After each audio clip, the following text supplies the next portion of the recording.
I never imagined I'd be the one telling this story. Even now, part of me hesitates to keep it hidden, safe, untouched.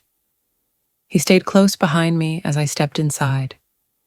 I hadn't spoken a word. The lights were already on, music soft in the background. A jacket lay across the sofa, one that wasn't ours. I turned, questions forming, but he just offered a small, knowing smile. And then I saw him.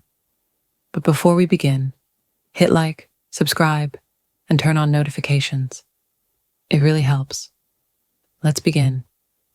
We'd walked home together, laughter still caught in our throats from dinner. My shoes dangled from 2 fingers, heels tapping gently as we reached the top step. I was still wearing his blazer, the one I'd playfully stolen earlier in the evening. You talked more than I did, I teased, nudging him as he fumbled for the keys. He gasped, mock offended. Only because you kept making faces during my toast. The lock gave way, and I stepped inside first. The air was cooler.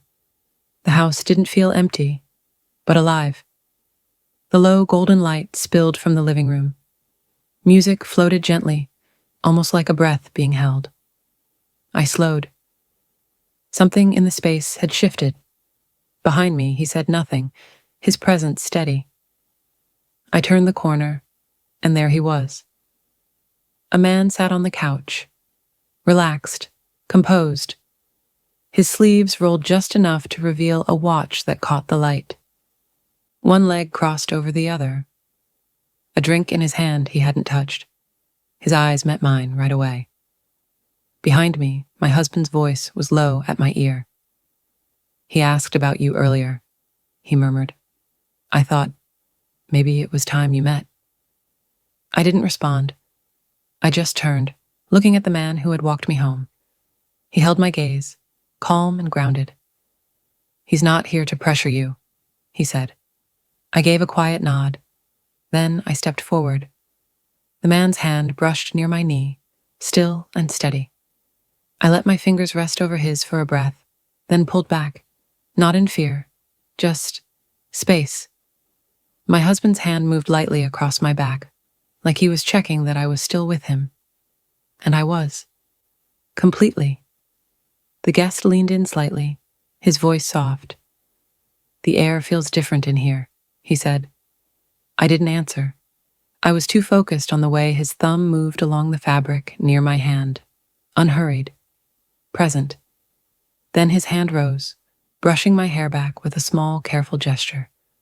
I didn't flinch. I didn't move. When his lips met mine, it wasn't sudden.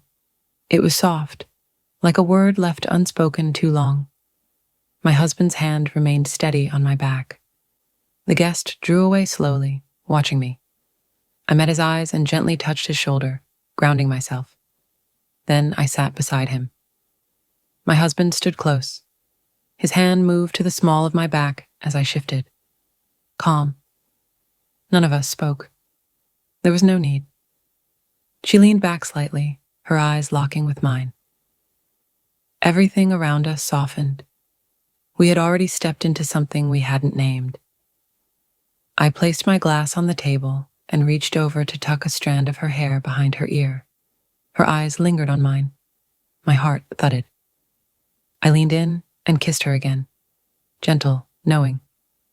She turned to her husband, gave him a look, grounded, sure. He exhaled slowly, stepping forward, his arms wrapping around her waist, holding us all in place. Her hands rested against his chest, steady. He placed her hand near my side, slowly, with intention.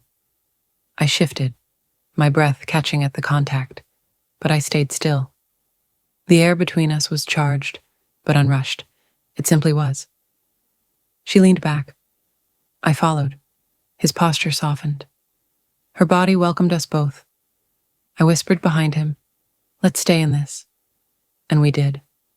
Breath by breath, the space between us disappeared.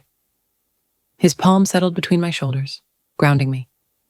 I hadn't realized how tightly I'd been holding on until I let go. He kissed me again, slower. not asking, just being. Their hands stayed with me, one guiding, one holding.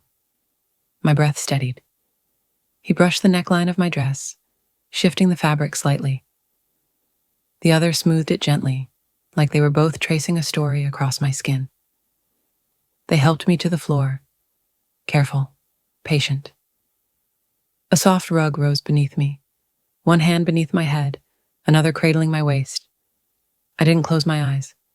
I wanted to see. Every gesture was deliberate, every breath aligned. My husband knelt beside me, his forehead touching mine. I brought his hand to my chest, letting him feel how steady I was. The guest leaned in near my shoulder, my arms wrapped around them both, not to hold on, but to stay here. Their hands never left me. We moved gently, unspoken, connected. At some point, I rose without thinking, drawn by something I didn't need to explain, and I held them both. My husband's voice reached my ear.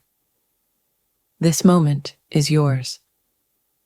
And in the stillness that followed, I believed him.